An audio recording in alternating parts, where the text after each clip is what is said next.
అఖండ pre release ఈవెంట్‌లో గానీ, ఎక్కడైనా సరే మీ ప్రస్తావన వచ్చినప్పుడల్లా మీరు మాట్లాడే మాటలు ఆడియన్స్‌ని ఆకట్టుకున్నాయి, ఆలోచింపచేసినాయి. సో, మీకు బోయపాటి గారి మీద ఉన్న ప్రేమేంటో చెప్తున్నాయి. సినిమా పట్ల మీకున్న భక్తిని చెప్తున్నాయి.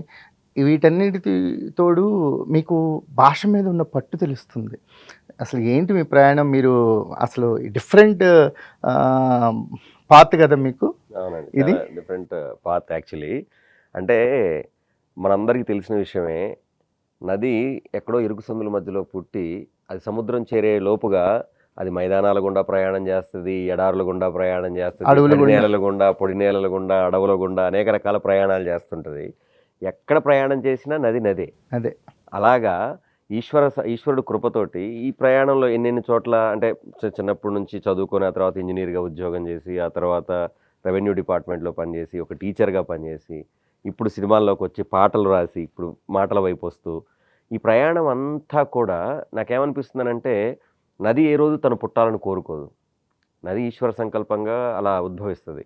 అలాగే మనిషి ప్రయాణం గూడా అలాగే మన వెనకాల ఏదో తెలియని ఫోర్స్ ఒకటి నిలబడి మనల్ని నడిపిస్తా ఉన్నట్టుంటది. నాకు ఈ ప్రయాణం అంతా తలుచుకుంటే కూడా ఎక్కడో ఆదిశంకరాచార్యులు చెప్పినట్టుగా మనకందరూ చెప్తారు జగం మిథ్య, బ్రహ్మ సత్యం అని. అంటే ఇదంతా కూడా మనకేంటంటే ఏదో మనకు ఆల్రెడీ రిటర్న్ లాగా జరుగుతుందన్న ఫీలింగ్ అనిపిస్తా ఉంటదండి ఎప్పుడు కూడా. మోస్ట్ సెక్యూర్డ్ ప్రొఫెషన్స్‌ని వదిలేసి అన్‌సర్టెనిటీ ఉన్న ఫీల్డ్‌లో ప్రయాణం ఎంచుకున్నారు. అది మీ ఇష్టంతో జరిగింది.